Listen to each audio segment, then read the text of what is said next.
ఎక్సెల్లా global study abroad summit 2024 జరగబోతోంది. ఫిబ్రవరి 11న ఉదయం 10 గంటల నుంచి సాయంత్రం 5 గంటల వరకు తాజ్ డెక్కన్, బంజారా హిల్స్, హైదరాబాద్లో.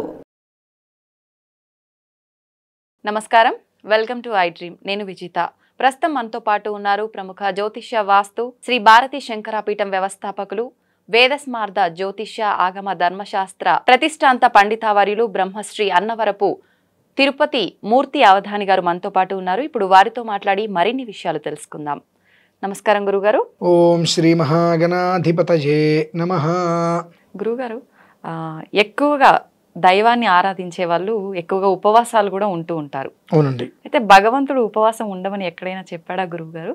మామూలుగా ఉపవాసాల్లో భాగంగా తీసుకుంటే శివరాత్రి అనగానే చిన్నవాళ్ళ నుంచి పెద్దవాళ్ళ వరకు అసలు ప్రతి ఒక్కరు ఉపవాసంలో ఉంటారు. అసలు ఈ ఉపవాసం నిజంగా చేయాలా? ఏ విధంగా చేయాలి గురువుగారు? ఉపవాసం అనేటువంటిది ఉండాలా ఉండకూడదా అనుకునేటువంటి దానికి ప్రారంభం నుంచి 4 విషయాలు చెప్పుకుందాం. ఓకే గురుగారు. మామూలుగా కూడా స్త్రీలు ఎక్కువ మంది, కొంతమంది గురువారం అని చెప్పి శుక్రవారం అని చెప్పి ఉంటూ ఉంటారు. అంటే రాత్రిపూట ఏం తినకుండా ఉంటూ ఉంటారు. అసలు అది వాళ్ళకి వర్తిస్తుందా వర్తించదా అనేటువంటి విషయాన్ని కూడా తెలుసుకోవాలి. ఓకే. ఎప్పుడు వర్తిస్తుంది అంటే తన భర్త తనకై తాను, నీకు ఏదైనా పూజలు పురస్కారాలు చేసుకుంటున్నావు కాబట్టి ఏ గురువారం శుక్రవారం ఉండాలనిపిస్తే ఉండు అని అంటప్పుడు ఆ స్త్రీ ఉంటే ఉపయోగం. భర్త దగ్గర ఈమె అనుమతి తీసుకుంటే ఉపయోగం ఉండదు. ఆయనంతటా ఆయన చెప్పాలి. ఎందువలన? మీరు ఏదైనా పూజలు పురస్కారాలు చేసుకుంటూ మీ మనస్సులో ఉండాలి అని అనిపిస్తే అది ఆయన గ్రహించాలిగా. మరి భార్యాభర్తలు అంటే సమానం, గ్రహించాలి. ఈమె ఎందుకోసం చేస్తుంది? ఆయన బాగుండటం కోసమే చేస్తూ ఉంటుంది. ఉదయం పూట లేస్తారు, ఏది దీపారాధన చేసుకుంటారు. ఆయన ఏమే కాఫీ అంటే ఉండకసేపాగా అక్కడ ఆయన పట్టించుకో మళ్ళీ అక్కడ, ఇటువంటివన్నీ జరుగుతూ ఉంటాయి. కాబట్టి కొన్ని వస్తూ ఉంటాయి. అయితే స్త్రీ అనేటువంటిది ఎప్పుడు ఉపవాసం చేయాలి అన్నా, ఎన్న వారాలు ఉండాలన్నా భర్త తనంతట తాను చెబితే ఉండాలి. ఇది ఒక విధానంగా వస్తుంటుంది. అయితే మనం ఉపవాసాల గురించి వెళ్తే, మనం భోజనం కూర్చున్న సమయంలో మన ఇంటికి ఎవరన్నా వస్తే మనం ఏం చేస్తుంటామంటే, భోజనం చేస్తారని అడుగుతారు గబిక్కిన. వాస్తవంగా భోజనం టైంలో ఎవరైనా ఉన్నారంటే అసలు కాలు కడుక్కుని భోజనానికి అనాలి. కాలు కడుక్కుని భోజనానికి రండి అనాలి.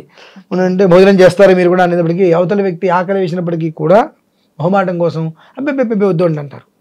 ఇవి ఏవైతే ఉంటాయో అవన్నీ కూడా దోషాలుగా వస్తాయి. వచ్చి తర్వాత జన్మలో మనకు అన్నీ ఉంటాయి తినటానికి, ఉండి కూడా ఆ చేసినటువంటి పాపానికి శిక్ష అనుభవించడంగా దారిద్ర్యాన్ని అనుభవించటం.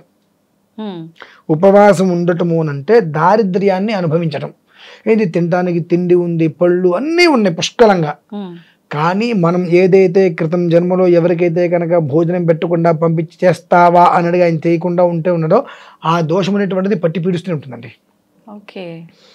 దాని యొక్క ప్రభావమే ఈ జన్మలో మనకు అన్ని పుష్కలంగా ఉండి ఉపవాసం అనేటువంటి పేరు మీద కటిక దారిద్ర్యాన్ని మనం అనుభవిస్తున్నాం. ఉపహ అంటే దగ్గర, వాసము అంటే ఉండటం, అంటే భగవంతుడికి దగ్గరగా ఉండడం. ఉపవాసము అంటే తక్కువగా తినండి అని కాదండి. అందరూ అంటారు ఉపవాసం అంటే అబ్బాయి వాళ్ళు ఉపవాసం అండి, నేను 30 ఇడ్లీలు మాత్రమే తింటాను అంటూ ఉంటాను. అంటే ఉపవాసం అంటే తక్కువగా తినమని కాదు, భగవంతుడికి దగ్గరగా ఉండాలి. భగవంతుడికి దగ్గరగా ఉండాలి అంటే ఆత్మను క్షోభింపజేసుకుని ఉండడం కాదు. ఒకంత రోజు నువ్వు భోజనం ఎంత చేస్తావు అంతకన్నా తక్కువ తిను. ఎక్కువగా భోజనం చేస్తే ఆయాసం వస్తుంది, నిద్ర వస్తుంది, అక్కడ నువ్వేం ఉండలేవు. కాబట్టి తక్కువగా భోజించి భగవద్ ధ్యానంలో నిమగ్నమవు అనేటువంటి విషయమై ఉపవాసము. దీనికి మన వాళ్ళు పెట్టిన పేరంటే ఉపవాసం అంటే వాళ్ళ మహాశివరాత్రి ఉదయం నుంచి రాత్రి వరకు నేను ఏం తినండి, మంచిది, శుభం. ఉదయం నుంచి రాత్రి వరకు ఏం తినవు. రాత్రి అభిషేకం ఎప్పుడు వరకు తినవు? రాత్రి 9 గంటల వరకు నేను తినండి.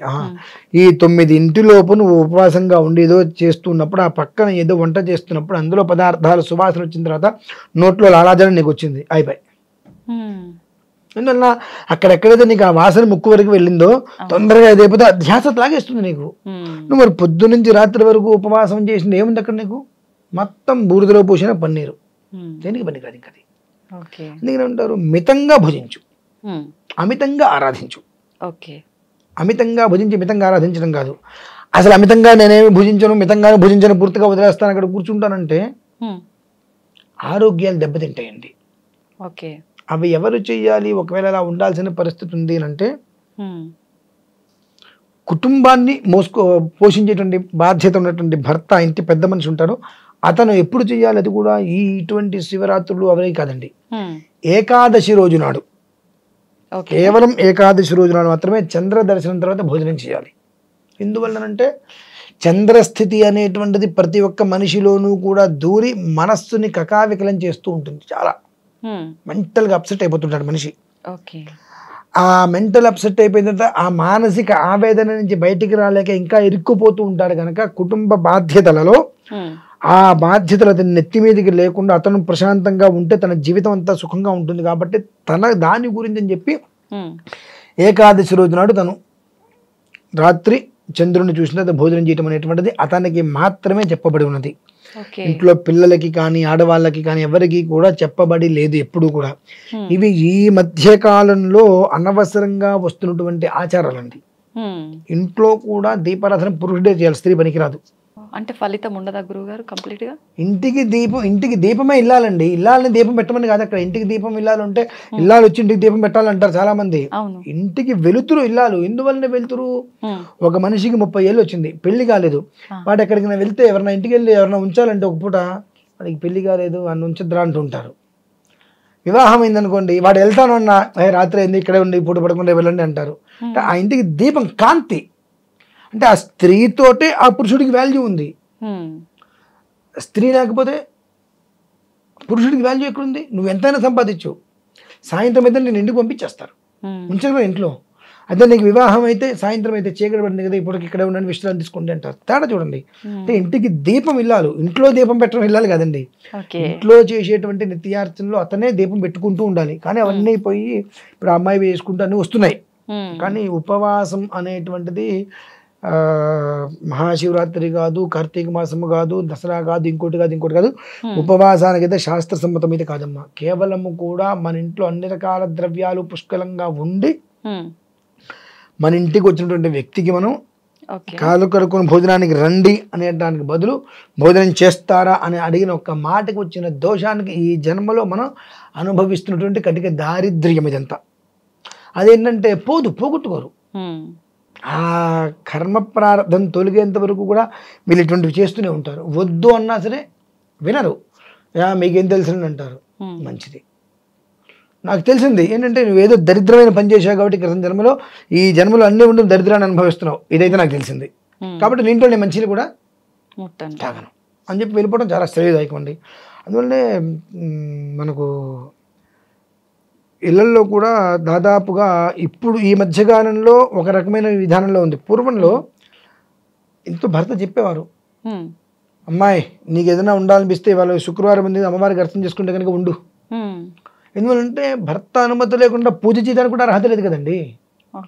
అంటే ఆ అమ్మాయి ఏం చేసినా అతని కోసమే కదా. అతను అంటే ఆమె సౌభాగ్యంగా ఉండాలంటే అతను బాగుండాలంటే అతని గురించి ఆలోచిస్తే చాలు. అతని తర్వాతే దేవుడైన ఏదైనా. భర్తకు అన్నం పెట్టేటువంటి సమయంలో వాకిట్లోకి వచ్చి తలుపు కొడితే అక్కడ ఉండవయ్యా నేను నా భర్తకు అన్నం పెడుతున్నా, పెట్టింది వచ్చిన తర్వాత ఇస్తా అని చెప్పాలి. అలా కాకుండా నువ్వు వదిలేసి కనుక అక్కడికి వెళ్తే ఆ దోషం నేను అంటుకుంటుంది. ఇవి చాలా ఉంటాయి. ఇవన్నీ కూడా భర్త ఎలాంటి వాడైతే భర్త ఎలాంటి వాడైనా కావచ్చు, వాడికి ఎప్పుడైతే కనుక భార్య పిల్లలు అనేటువంటి విలువ లేకుండా ఉంటుందో అప్పుడు వాడిని మనం పట్టించుకోవాల్సిన అవసరం లేదు. ధర్మం రెండిట్లుగా ఉంటుందండి. కాబట్టి అటువంటిప్పుడు అతన్ని కూడా మనమే పోషించాల్సిన పరిస్థితి వచ్చిందంటే ఏదైనా హెల్త్ సమస్యలు ఉంటే వేరే విషయం. అన్నీ కాకుండా అనవసరమైన విషయాల గురించి ఆలోచించుకుంటూ ఇంట్లో చికాకు పెట్టేటువంటి వ్యక్తి ఉన్నా ఒకటే లేకపోయినా ఒకటే అతని గురించి మనం అనవసరం. అందుకనే పూర్వంలో కూడా మనం చూస్తుంటాం, భర్త తిన్న తర్వాత ఆవిస్తట్లోనే తింటూ ఉంటారు. ఇప్పుడు అలా తినేవాళ్ళు ఎక్కడ లేరనుకున్నది వేరే విషయం. ఎందువల్లనంటే అతను చేసినటువంటి ప్రతి దాంట్లో పుణ్యం అమ్మాయికి వెళ్తుంది, కానీ అమ్మాయి చేసేటువంటి ఏ పుణ్యంలో కూడా కొంచెం కూడా పురుషుడికి రాదు. ఎటువంటి పరిస్థితుల్లో కూడా ఆమెకు ఉపయోగం ఉండదు ఆ పుణ్యం వల్ల. కాబట్టి భర్త అనుమతి ద్వారా చేస్తే వచ్చేటువంటి పుణ్యం మూట కట్టుకొని పిల్లలకి ఇస్తుంది ఆవిడ. కాబట్టి ఉపవాసమైనా ఏదైనప్పటికీ కూడా ఉపవాసం నిషిద్ధ. అథవా నేను గురువారం ఉందామనుకుంటాను, శుక్రవారం ఉందామనుకుంటాను అంటే తనకై తాను నువ్వు ఉంటే ఉండమ్మా అని చెబితే ఉండటం వేరు.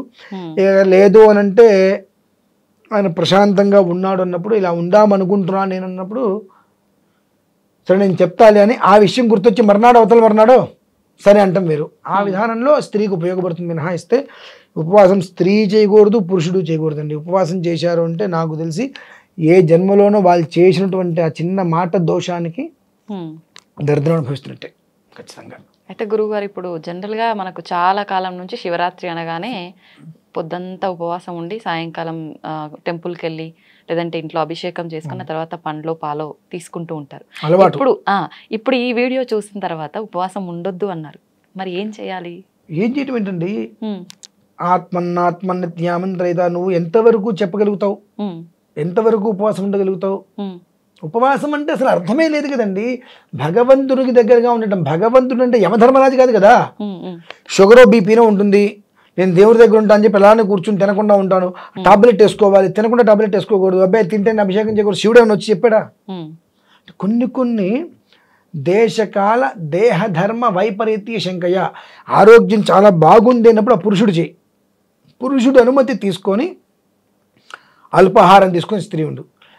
ఎప్పుడైతే అనారోగ్యం అనేటువంటిది వచ్చిందో అప్పుడు నువ్వు ఉపవాసాలు చేస్తానంటే డైరెక్ట్ యమధర్మరాజు దగ్గరికి నీకు దారి మార్గం కనిపించేస్తుంది. అక్కడ షుగర్ బీపీనే ఉంటుంది, ఆ టాబ్లెట్ వేసుకోవాలి, టిఫిన్ చేయాలి. నేను టిఫిన్ చేయనండి, నేను శివుడి దగ్గర కూర్చుంటాను, కళ్ళు దగ్గర కింద పడిపోతారు. ఏంటి పరిస్థితి? యమధర్మరాజుకి దగ్గర ఉండమని చెప్పలా, ఈశ్వరుడికి దగ్గర ఉండమన్నారు. కాబట్టి ఏంటంటే అనవసరంగా వచ్చేటువంటివి ఏవైతే ఉన్నాయో దానికి మనం పరమార్థాన్ని వెతకాలి కదండి. తినద్దు అని వచ్చింది, అసలు ఎవరన్నారు? ఉపవాసం ఉండండి అన్నారు. ఉపహ అంటే దగ్గర, వాసం ఉంటే ఉండటం, ఇదే కదా ఉపవాసం అంటే. ఉపవాసానికి నేను ఇవాళ ఏం తినకుండా ఉంటానంటానికి అసలు సంబంధం ఎక్కడి నుంచి వచ్చింది? ఇటువంటి విషయాలు వాళ్ళు ఆలోచించుకోవాలి.